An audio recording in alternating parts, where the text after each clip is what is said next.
এখন আমি আপনাদেরকে আমের একটি পোকা সম্পর্কে বলবো।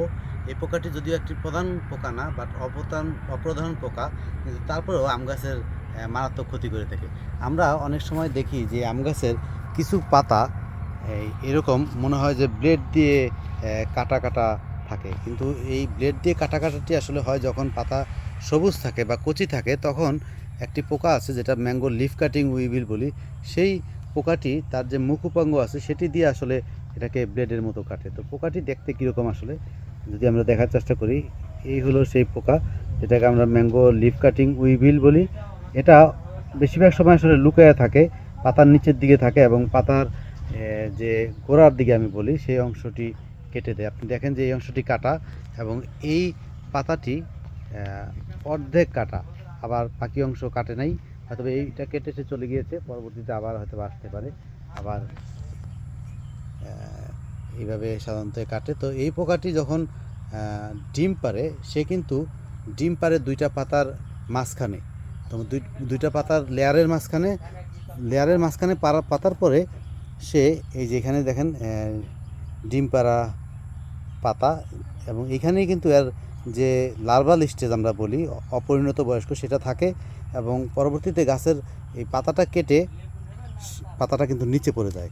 এই যে যেমন এই পাতাটি কেটে পড়ে গেছে। এখন এর ভিতরে আর পিউপেশন হয় এবং পরবর্তীতে পূর্ণাঙ্গ পোকা হয়ে সে আবার চলে আসে এবং আবার গাছের ক্ষতি করে থাকে।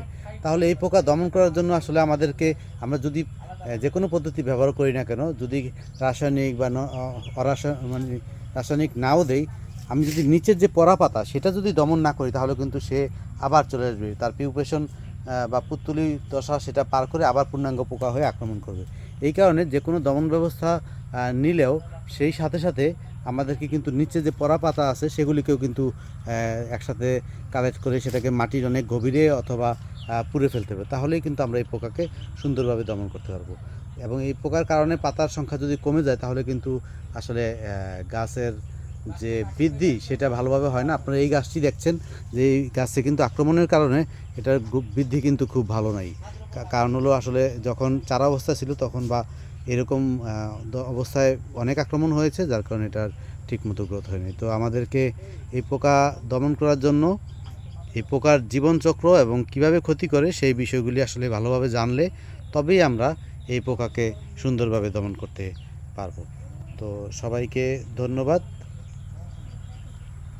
এটা হলো আমাদের লিফ কাটিং উইভিল। এই তো, হ্যাঁ, আসসালামু আলাইকুম।